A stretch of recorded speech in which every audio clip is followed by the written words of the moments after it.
Hello, this is Reverend Dr. Robert L. McKim, Senior. Excuse me, my allergies been bothering me. It's been bothering Renee too, real bad also. But I wanted to talk to you guys on YouTube, internet land, wherever you are watching this video,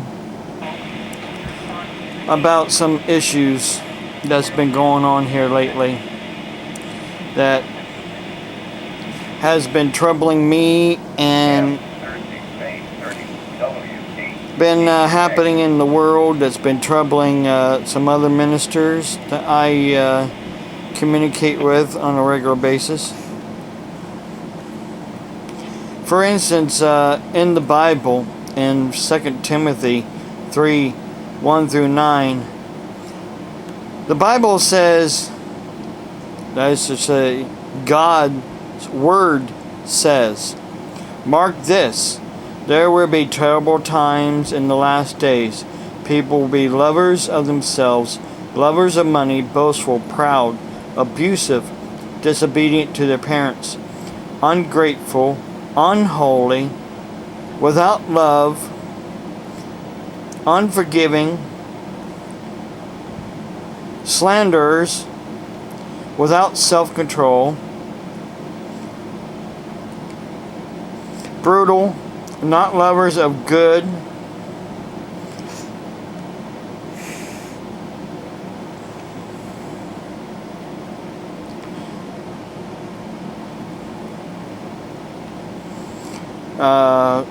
treacherous, yeah, Treachh, treacherous, something on that order. Anyhow, I'm not good with law words, but there are other ministers out there too that's not good with law words, just like Jim Bakker. Rash,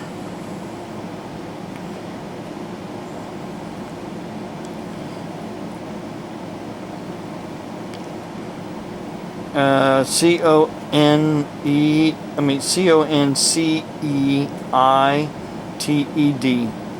conceited. Yeah, I think that's what that is. Conceited. There's a lot of conceited people out there. They think they're better than everybody else. Slanderers, where was that? Conceited. Lovers of pleasure rather than lovers of God. People rather play games, video games, and watch movies more than studying the Bible and going to church. Having a form of godliness, but denying its power. In other words, like the Baptists that don't believe in the gifts of the Holy Spirit or the power of the Holy Spirit. They have a form of godliness, but all they want to do is just love, peace, the fruit of the Spirit. Love, peace, joy, long-suffering, so on and so on. That's good and dandy, yeah. That's marks of a Christian, but also marks is love, plain, pure, and simple. Love for God, love for one another. Love for your neighbor. Not many doing that nowadays. Let me go on here real quick. Having nothing to do with such people, and Baptists don't want to have anything to do with the Pentecostal or the holiness or the evangelical people. They are kind to whom they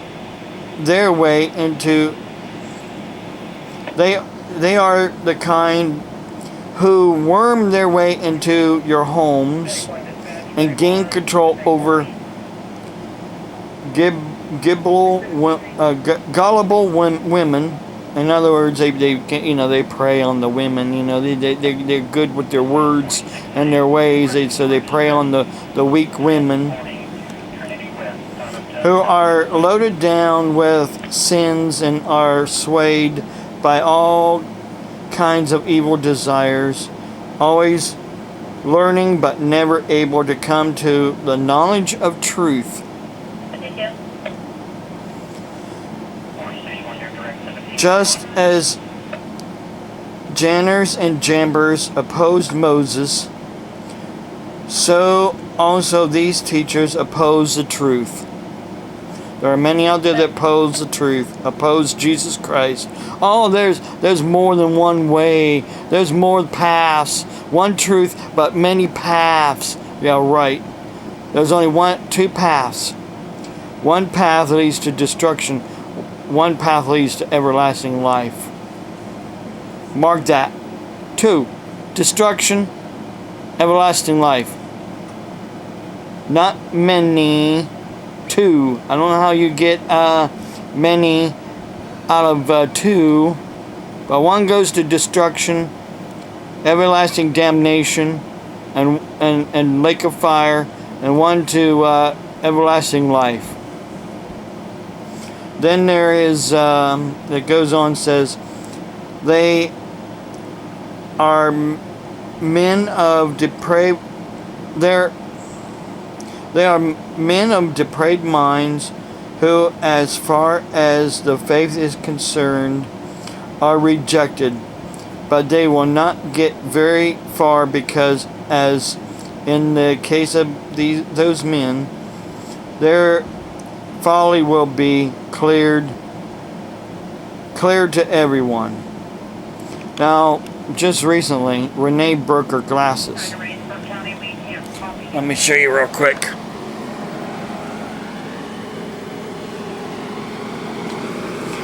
Her plastic frames. This part right here broke off. I took it to the eye doctor to see if they could fix it. Oh yeah, they fixed it. They fixed it all right. See? They put tape on it. Tape. The special, what they call ribbon tape that has the little ribbons in the tape. That's all they did. Why? Because Renee is on CareSource. Medicaid. CareSource.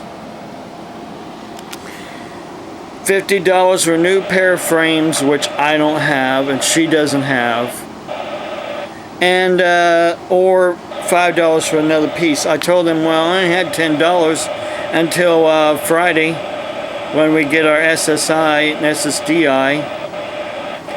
Then I could get it fixed, but I might just get some Gorilla Glue and fix it myself with Gorilla Glue. Long story short, what I'm trying to get across is that Jesus said that people will know that you are my disciples if you have love one for another. People don't love anybody anymore. They don't want to help anybody anymore. They say that if you can't help yourself, they say it's in the Bible, if you help yourself, then God will help you. No, it don't say that. God says, if you help others, I will help you. Pressed down, shaken together, and running over. If you help other people, God will do the same to you, running over. That's my police scanner. There's interference. Long story short, I want to play something here on the Jim Bakker Show real quick. That's also been troubling me. That aired Tuesday, the 28th. Let me get it set here real quick and to play.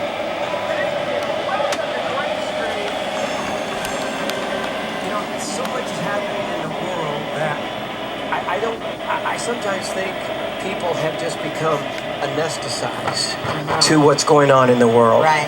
And they see movies, and so they don't know what's real life.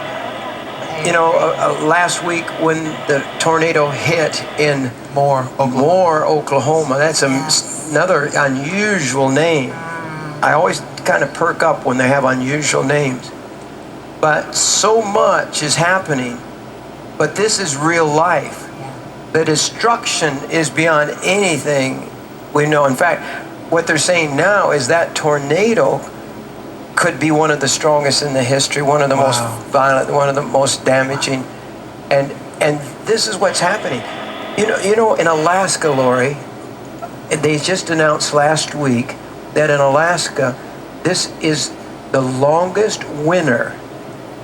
What is it, in history of Anchorage or what? It says Anchorage sets new record for longest snow season. It says 32 days. It took over 30 years for Anchorage to set a new record for the longest snow season on record. So they broke the record, which was broken 30 years ago. Now we broke it again. What does Rick Joyner tell us about when things are the hottest and the coldest? Well, he talks about the extremes. He used to be a pilot, and whenever the engine would get hot to cold, it was a sign to the pilot that the engine was about ready to explode. Yeah. And he ties it in with a prophetic message that the extremes, whenever you see extreme winters and or extreme famines or extreme cold or extreme heat, it is a sign that the engine is about ready to explode. God spoke to me, months ago, several years ago, that there'd be a great wounding coming on the left. And it was one of those things that comes so supernatural that if it wasn't God, I would be in trouble. I mean, it would be like, who is this guy saying this kind of thing out of left field? Now I want to stop that real quick so I can get to another part here. As soon as I find it here. Let's see here. Hang on a second. I believe we are living. Whoops. No, I believe. Well, basically, I don't got too much more time. I wanted to play this here real quick here. Hang on a minute. Divide Israel. My God. And hang on. Let's go back here a little bit more. Our back on Israel will spill. Yeah, every time we've given up part of Israel or turned our back on them in some way. In fact, that is what took place down in New Orleans. That's right. The New Orleans, horrible, probably one of the most devastating events we ever had in America, took place after we were trying to divide Israel. My God. And people that watch the show that believe are just secular people, you say, I can't believe that. But you can't keep having it happen one right after another and not be true. Well, it's interesting that we're talking about, do these things have any correlation to what have we done recently to Israel? And John Kilpatrick has made quite an extensive list that you've actually put in your book, Time Has Come, as well. And one of the points, number 9 in your book on page 169, on May 3rd, 1999, Arafat was scheduled to declare a Palestinian state with Jerusalem as the capital. On that day, a powerful tornado system swept across Oklahoma and Kansas. The Palestinian declaration was postponed until December 1999 at the request of President Clinton, whose letter to Arafat encouraged him in his aspirations for his own land. It continues by saying he added that the Palestinians had a right to determine their own future on their own land and that they deserved to live free today, tomorrow, and forever. So, America was trying to divide Israel. An incredible tornado swept across Oklahoma and Kansas. That happened just last week, or about. So the question is, did we recently do something to Israel? Well, I have this right here, and it says,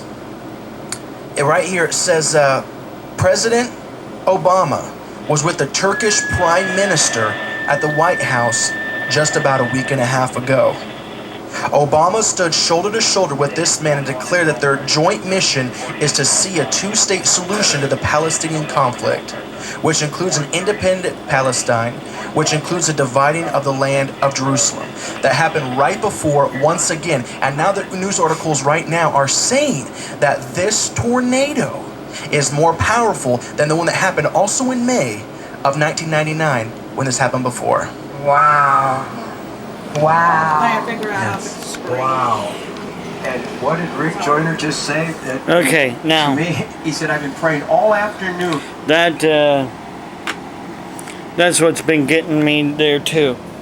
President Obama was talking to the Turkish Prime Minister and was talking to him about dividing Israel.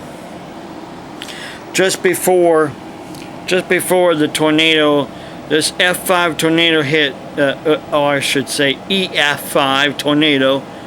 I'm a Skywarn storm spotter, so I should say the right things, you know, so I don't get accused of not knowing what I'm talking about, which I do know what I'm talking about. The problem is, this EF5 tornado that hit out in Oklahoma, Moore, Oklahoma, was right after what President Obama had tried to do with the Turkish Prime Minister to divide Israel. Another thing that's been troubling me too, like I said, is how people don't love one another. And I mentioned to this one guy that runs a Sunday school, not Sunday school, but Bible study on Wednesday nights at the church I go to. And I told him about the eyeglasses Renee broke, and I was thinking, why couldn't they just, gave $5 out of their own pocket? Oh, then he used an example. Well, what if you came to me and wanted a gallon of milk, and I needed a gallon of milk, and I only had $5? So I would have to give you a half a gallon, and then I'd take a half a gallon. Then he said, what if someone else came to me and wanted some milk? Well, then I would have to give you a quart, and give them a quart, and I'd take a quart. Well, what if someone else came and wanted some milk? Then I had to take it down to a pint. More or less what he's trying to say is that you only can help so many people with so much money, and when there's only so much money, you only can help so many people. Or the help goes down and down and down till almost there's no help at all. The problem is there, I see too, is that, well, there's over 70 million people on Social Security, whether it's retirement Social Security or disability Social Security.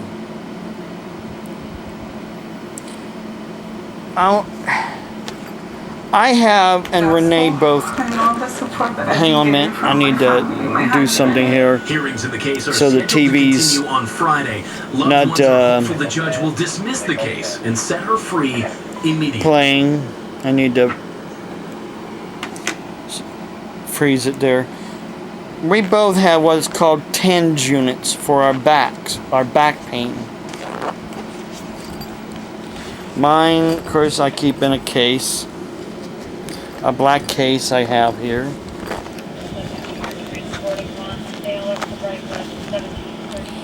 This is my TENS unit. I put batteries in it, put these wires, hook these up to 4 little pads, and put them on my back. Now, who is going to hire me out there in the corporate world, or at McDonald's, or anywhere else? Driving a school bus like I used to do, or working as a security guard like I used to do, or anywhere for that fact. Who's going to hire me wearing those? Answer that question. Who's going to hire me? Ohio is what is called an at-will state. You are at the will of your employer. Which basically means your employer can fire you in a heartbeat for any reason that they want to. Or I've been fired for having the flu for 6 days. Of course, my supervisor lied on me and said I was off work for 16 days at the time. So they can lie, cheat, and steal, and they can get away with it because it's Ohio. It's the United States. People would rather steal, kill, and destroy than get and think it's right than doing the right thing, which is wake up and realizing that the younger generation, the generation that was all about me, myself, and I, or some say started in the 60s, but escalated because of technology, computers and tablets and iPhones, and long story short, they'd rather play games or be on their cell phones or iPads all the time instead of really truly interacting with people.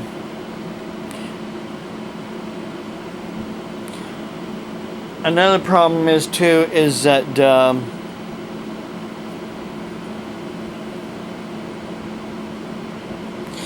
this person also thinks, just like with some other people, that there's something out there somebody should be doing the work in order to make a living. You know what? You gotta be making at least $10 an hour in order to pay your bills. $10 an hour. Who's gonna hire me for $10 an hour? Even though I had a job for $10 an hour, I had some good jobs. But there again, one of my supervisors didn't like me. Bye-bye. Bye-bye, Bob. I don't like you, so bye-bye. Bye-bye. I don't care that you're a minister. I don't care you got 2 doctorate degrees, and I don't care you're smarter than me. I don't care that you're standing up for the disabled people. Bye. And so didn't the stupid, retarded job counselor. He more or less told me that I should just make my own business, because there's no place in the real world for religion. Well, you know what? Or people like me that stands up for the right. You know, that girl could wear her summer dress up past her knee all she wants. She needs to get a life. And and other people that don't believe in God needs to get a life, because sooner or later life is going to hit them hard. Well, anyhow, we are living in the last days, because what is right is wrong and what is wrong is right, and there is a war against Christianity. I'm already past my 15 minutes that normally I usually let for these videos, so I gotta get going. Hopefully this loads on the YouTube and Facebook good. So thanks for your time, thanks for listening.